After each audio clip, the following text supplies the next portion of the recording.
Galera, hoje é a nossa última aula de geografia, né? Não é necessariamente o nosso último plantão, mas nossa última aula como conteúdo.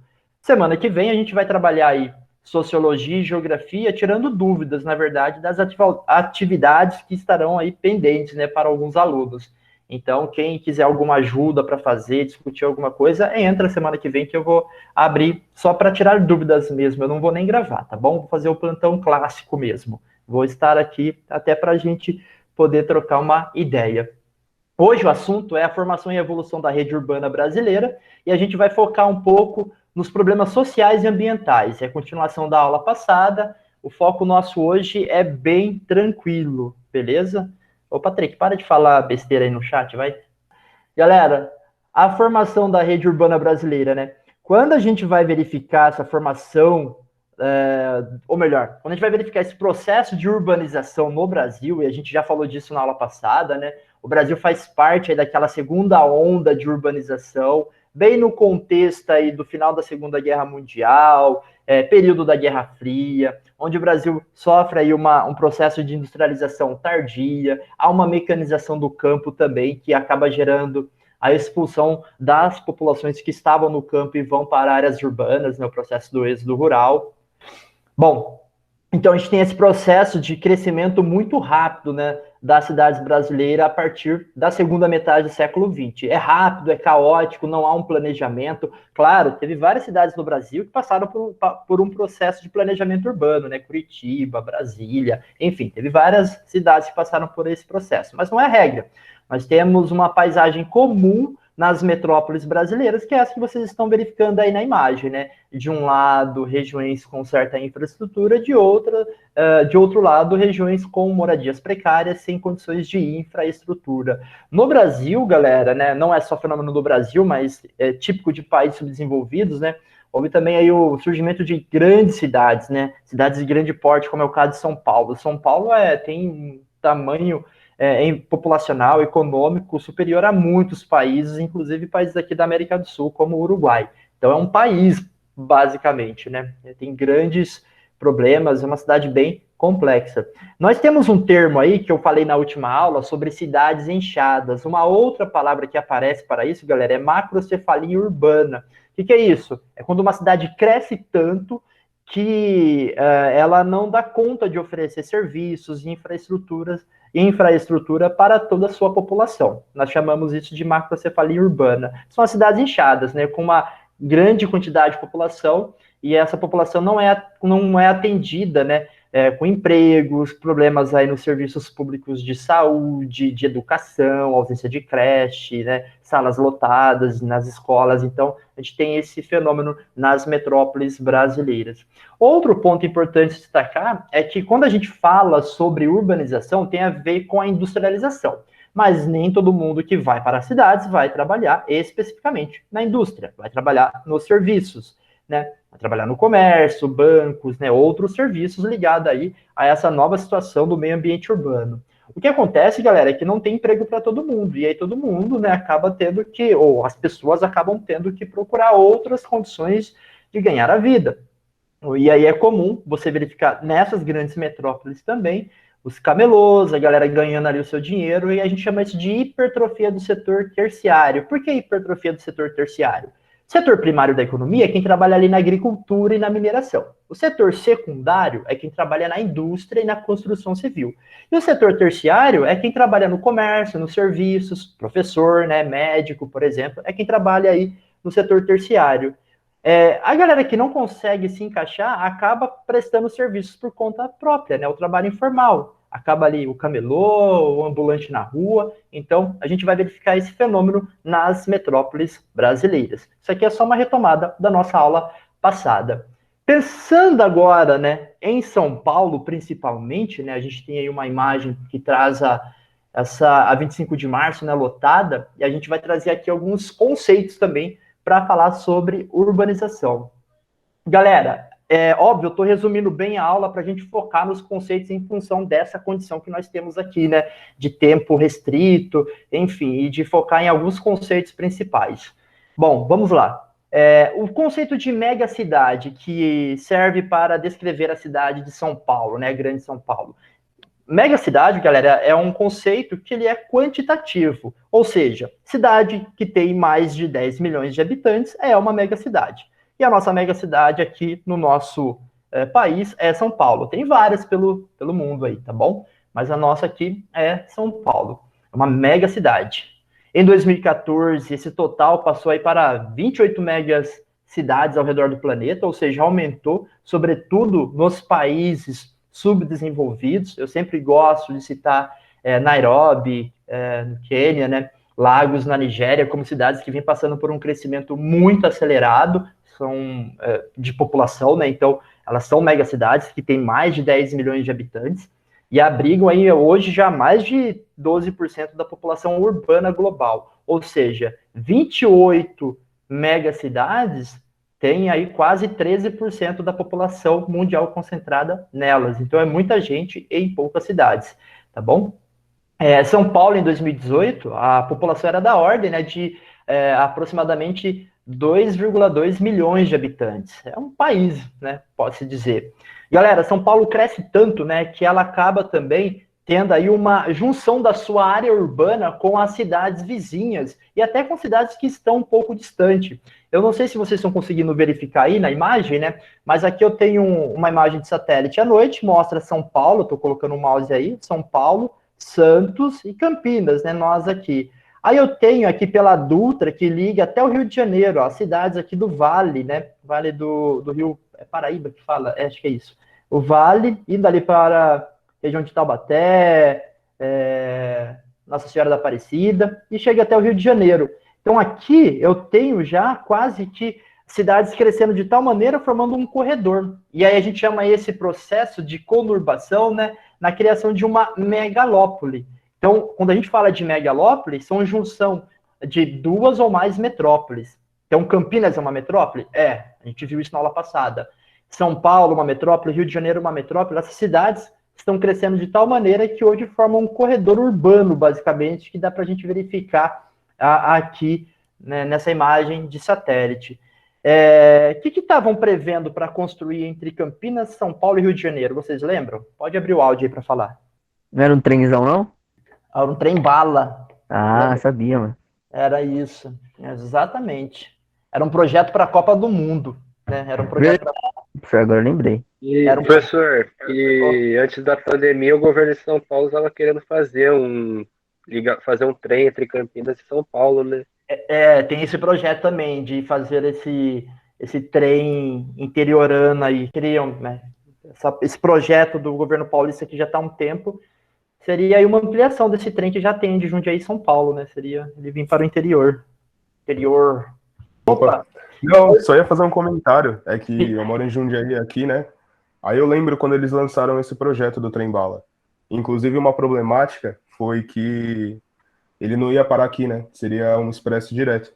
Só entre as metrópoles. É verdade. Aí, até como Jundiaí tem um distrito industrial bem importante em relação ao escoamento e perto de São Paulo e Campinas, isso foi um dos motivos de ter meio que embargado. É verdade, bem lembrado, João. Não faz sentido, né, passar um trem numa cidade importante como Jundiaí, que liga, tá ali no meio do caminho entre São Paulo e Campinas, verdade. Beleza, gente, valeu. Pessoal, dando continuidade aqui sobre esses conceitos urbanos, né, e aí é importante vocês entenderem, né, fazer aí uma comparação com megacidade, né, porque megacidade fala de um termo quantitativo, né, cidades superiores aí, ou melhor, cidades com população superiores a 10 milhões de habitantes. Quando eu falo de cidades globais, aí é um conceito mais qualitativo, vamos entender isso, né? São aquelas cidades que exercem aí um forte protagonismo, né, e um fluxos nas relações internacionais, e isso se dá no contexto econômico, social ou cultural. Eu sempre gosto de pensar no filme dos Vingadores. Cidade que foi atacada, né, ou a cidade que sempre é atacada nos filmes americanos é Nova York, né? Nova York vê uma imagem de Nova York que todo mundo conhece. Isso é um símbolo de uma cidade global, né? Todo mundo lembra. A mesma coisa a Torre Eiffel em Paris, né? Então todo mundo conhece essas paisagens urbanas.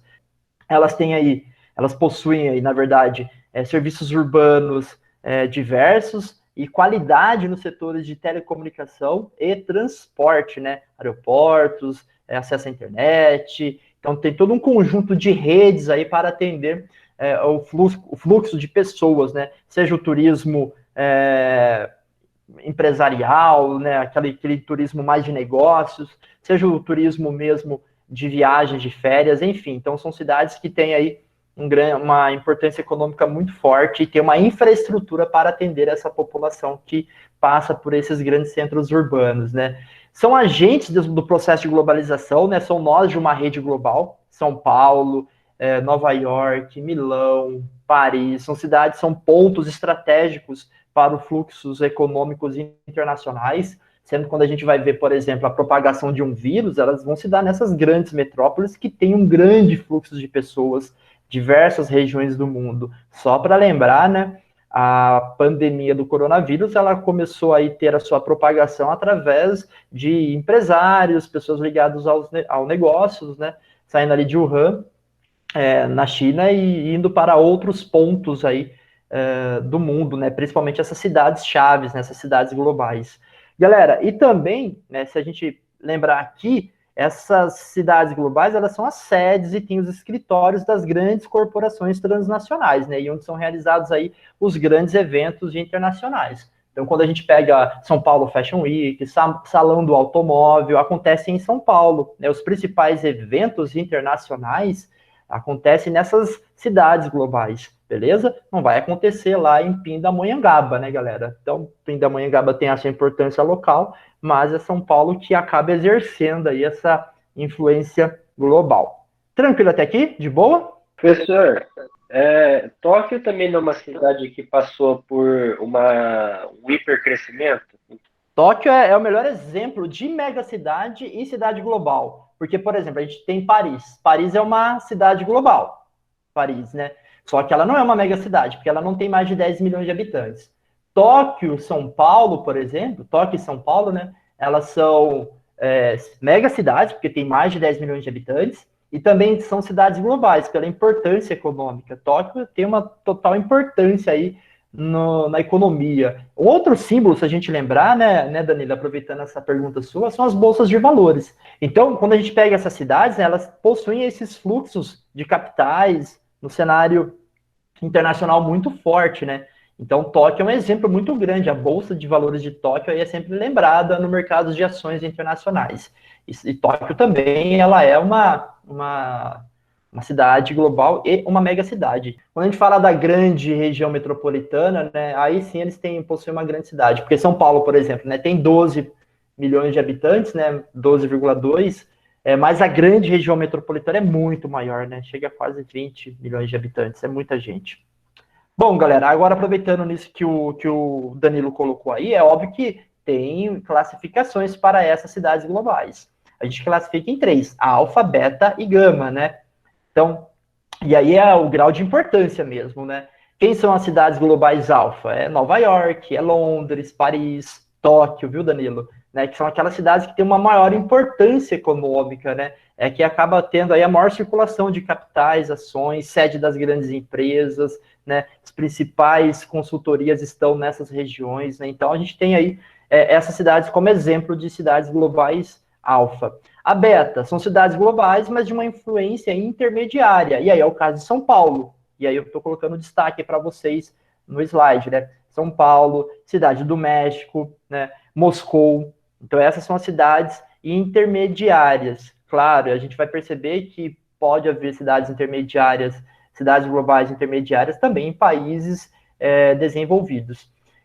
E gama são as cidades globais menos influentes. É o caso de Buenos Aires, né, Joanesburgo, na África do Sul, própria cidade do Cabo, beleza? Então aqui a gente tem essas cidades, Istambul, né? Então a gente tem as cidades com graus de influências diferentes aí dessas cidades globais. Tranquilo, galera? Agora é óbvio, viu, Danilão? Aproveitando aí a sua pergunta. Quando a gente vai falar de condição de infraestrutura, o aspecto socioeconômico ele acaba influenciando muito, né? Então, a nossa infraestrutura ela é muito precária e é o que a gente vai começar a abordar a partir de agora. Problemas sociais urbanos, né?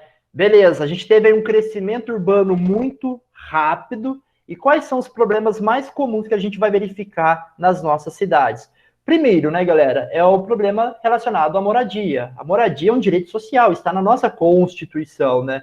E hoje a gente verifica que a questão da moradia, muitas vezes, ela não é tratada como um direito, como está colocado na nossa Constituição, e sim como uma mercadoria. A ideia da propriedade privada acaba se sobressaindo até nesse cenário. O que eu estou querendo dizer aqui, galera? É papel do poder público, do Estado, assegurar moradia para as populações, pelo menos, né, criar políticas públicas que atentem a isso. E ao longo da nossa história, né, principalmente aí na segunda metade do século XX, as grandes metrópoles brasileiras tiveram um processo muito rápido de urbanização, né, e isso acabou gerando aí consequências para esse espaço geográfico nas áreas urbanas, formada aí por uma verdadeira segregação socioespacial, onde eu acabo tendo muros que acabam delimitando muito claramente aí os espaços para determinadas classes sociais. Nós temos aqueles que nós chamamos de enclaves fortificados pela sociologia, né? Que são aqueles condomínios fechados. Então é como ter um condomínio fechado, vocês vão lembrar de exemplos disso aqui em Campinas. Tem um condomínio fechado e do lado, né, tem um bairro mais popular, tem uma favela. Então isso é muito comum em todas as metrópoles brasileiras. O que a gente acaba verificando aí é uma verdadeira segregação socioespacial em função desse crescimento rápido e caótico. Começa a ter ali a mecanização no campo, a expulsão da população do campo, a cidade acaba oferecendo algumas possibilidades de emprego, mas que não dão conta de atender toda a população. E aí eu tenho, na verdade, o surgimento de favelas, né? O que seria favelas, galera? Só para a gente entender como é que conceituam isso, né? Eu coloquei lá no roteirinho de estudo de vocês, tá bom? Que eu postei semana passada. São áreas de ocupação que se dão de forma gradual, né? E aglomerados que são erguidos ao longo de um tempo, né? Em terrenos de terceiros ou também em terrenos do poder público. Quando uma pessoa ocupa durante muito tempo um terreno de terceiro, e ela dá função social para esse terreno, que é a moradia, ela acaba tendo também o direito de posse, em tese, pela nossa Constituição e também pelo Estatuto da Cidade, uma lei de 2001 que foi criada justamente para poder pensar, planejar a cidade, criando regulações aí, leis para a cidade. Eu tenho os cortiços, né, que são aquelas habitações coletivas, geralmente são compostas por cômodos alugados, isso é muito comum também nas metrópoles, e eu tenho esses loteamentos periféricos. Aqui a gente tem um exemplo do Minha Casa Minha Vida. Eu já morei em loteamento periférico daqueles que não tinham infraestrutura nenhuma e já morei também no Minha Casa Minha Vida, no Vida Nova, aqui em Campinas mesmo, né? Então a gente percebe que muitas vezes a moradia, a população mais pobre é cada vez mais expulsa das regiões mais valorizadas e jogada para longe, né?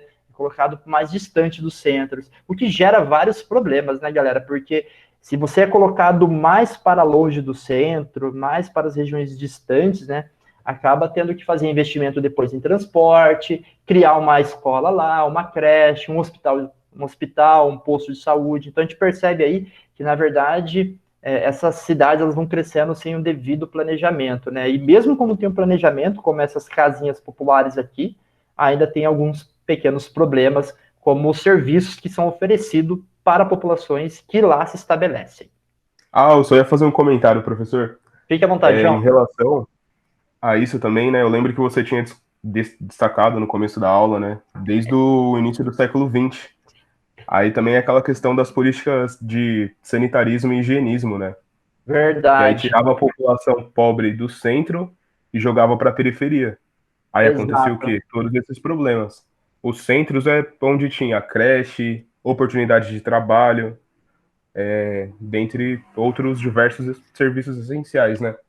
Isso que o João está colocando, galera, se a gente pensar nessa questão sanitária, né, a gente tem esses aglomerados subnormais, né, que são caracterizados, né, por essas áreas ocupadas com padrão urbanístico irregular, com carência de serviços públicos, né, essenciais e localizados em áreas adensadas. Isso começa ali no início do século XX, com um processo de reforma urbana, né, que cidades brasileiras, né, incorporaram, cidades da Europa realizaram isso, e o Brasil trouxe, né, esses modelos para cá, né? O próprio Rio de Janeiro passou por um processo de reforma urbana na sua área central, expulsando a população para as áreas periféricas ou para os morros, como está colocado aí na imagem, né? E se a gente pensar no contexto sanitário, a gente está falando atualmente desse contexto sanitário que a gente está vivendo hoje, né?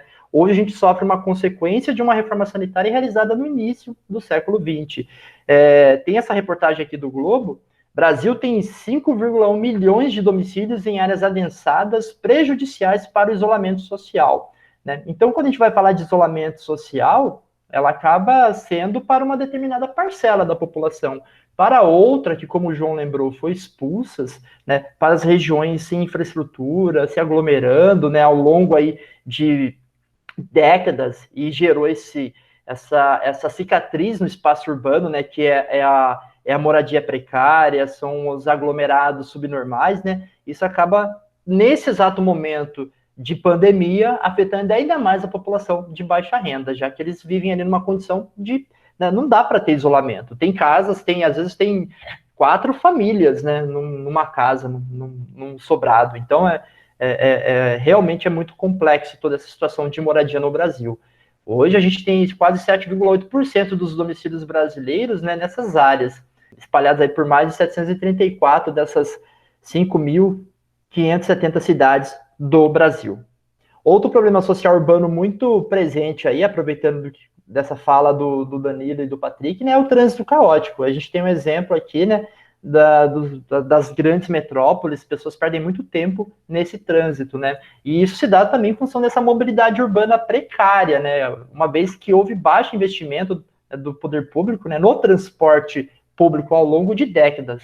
Houve aí, né, no Brasil, a partir de 2010, 2012, vários projetos, né, que eu chamo aqui, uma brincadeira que eu coloco, né, de efeito Copa, né, da Copa de 2014, de realizar investimentos, né, em transporte público. E aí várias cidades brasileiras tiveram aí recursos para poder realizarem aí a construção de BRT, né, os corredores de ônibus. Esse de Campinas, galera, saiu a verba em 2012 e 2013, para se ter uma ideia, e ainda não está pronto hoje, né?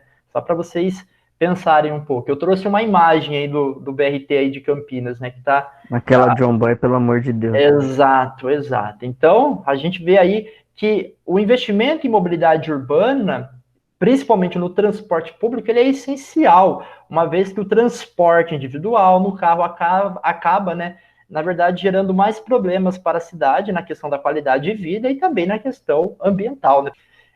A gente tem uma imagem aí, né, de um período de pandemia, as pessoas no ônibus, o ônibus lotado, né, pessoas com máscara, nem tem contaminação aí, né? O poder público, ele reduziu a frota de ônibus, mas as pessoas estavam indo trabalhar, então não adiantou nada, porque menos ônibus e as pessoas precisando ir trabalhar, lotou o transporte público. Ficou ainda mais gente e menos ônibus, né?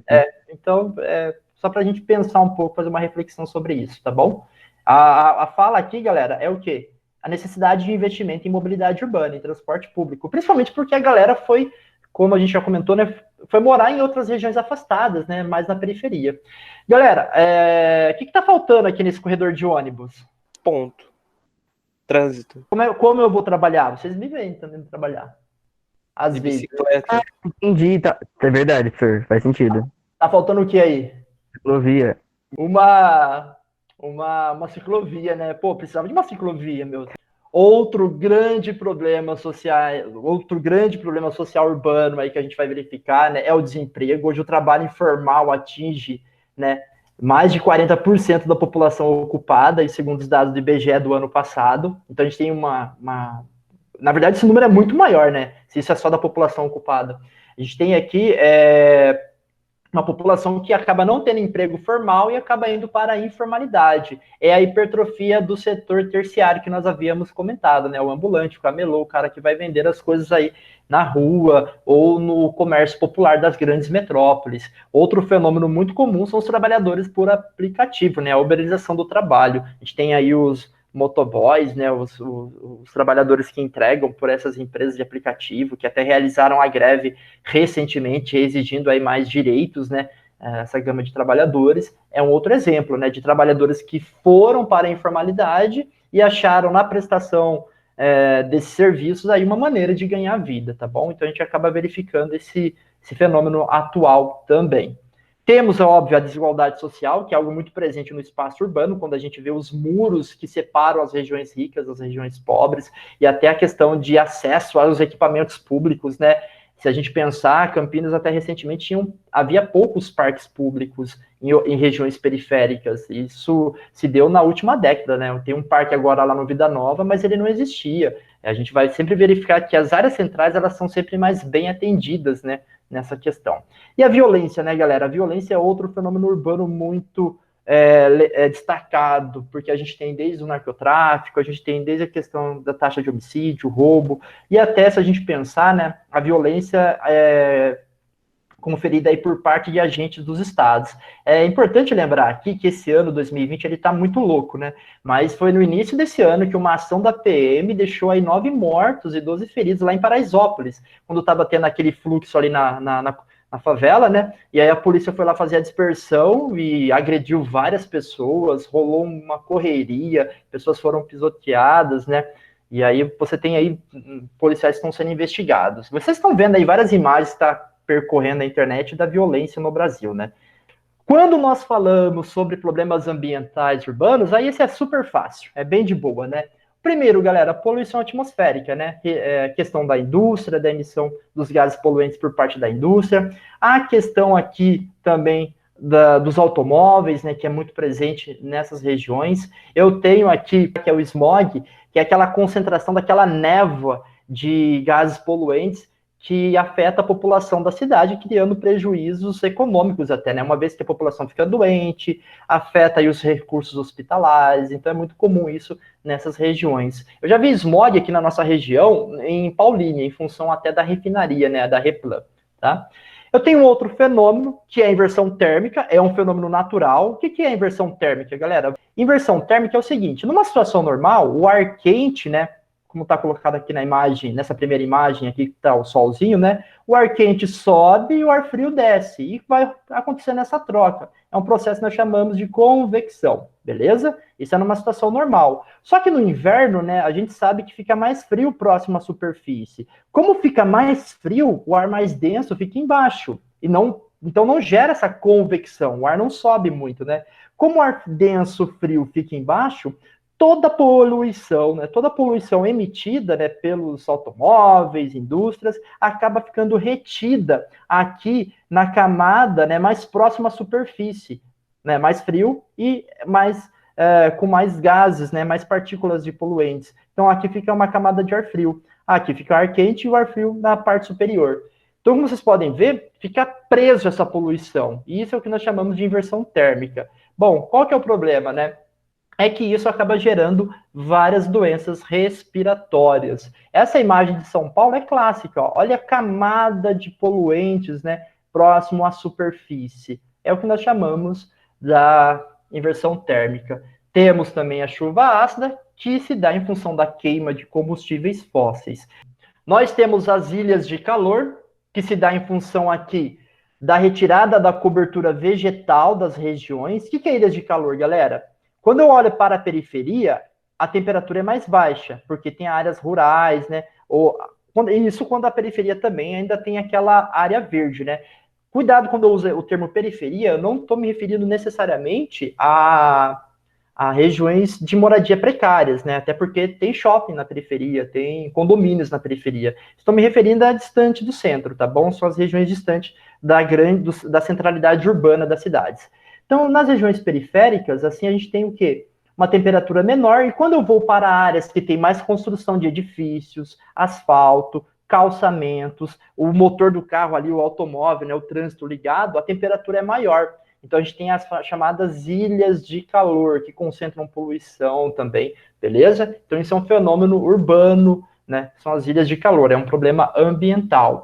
Pensando também nessas construções de edifícios, asfalto, calçamentos, tudo isso gera uma hipermeabilização do solo. A água que em outro período escoava e infiltrava, agora não infiltra mais. Por quê? Porque tem asfalto, tem calçada, então, e os rios foram canalizados, né? Então, tudo isso acaba gerando como consequência as enchentes, e é o que a gente verifica. nas grandes metrópoles brasileiras, sobretudo São Paulo. Campinas também sofre por esse processo, né? Campinas já teve um processo similar. Essa foto aqui é do início desse ano também, de fevereiro, galera. Já teve enchente esse ano também, nesse louco 2020. E, por último, uma imagem que vocês viram na nossa avaliação, a ausência de saneamento básico, que gera aí os agentes poluidores dos cursos de água, o esgoto, né, doméstico, os resíduos industriais ou das grandes metrópoles. Então, a ausência de saneamento básico é uma questão importante. A gente vai tratar aí sobre uma legislação nova que está falando aí sobre a privatização desse setor no Brasil, mas a gente vai deixar isso para um outro momento, tá bom? É só chamar a atenção que isso é um grande exemplo de problema ambiental. Campinas tem mais de 60% do seu esgoto tratado e ainda assim tem vários problemas. Agora, imagina as outras metrópoles brasileiras. E o outro ponto, galera, é o lixo urbano, né, em função do consumo desenfreado, que acaba contaminando o solo e o lençol freático. Nós temos uma lei dos resíduos sólidos, eu lembro do Gabriel fazendo um trabalhinho sobre isso, que instituiu uma política nacional dos resíduos sólidos para cidades aí, para poder pensar a questão do lixo, né, fechar lixões, promover um processo de reciclagem, enfim, criar uma nova regulação sobre essa questão do lixo, que acaba afetando várias cidades. Povo, só para fechar aqui com vocês, é tanto tempo longe da sala de aula que aí tem uma galera que está desanimando, está desencanando, e eu entendo isso, viu, galera? Entendo. Mas a gente vai ter um processo de recuperação. Estando no integral, a gente vai ter um processo de recuperação desses conteúdos. Então, faça as atividades, faz um pente fino, faz uma agenda, realizem elas, peçam orientações, manda mensagem, enche o saco dos professores, tá bom? Manda mensagem e ajudem os colegas. Beleza?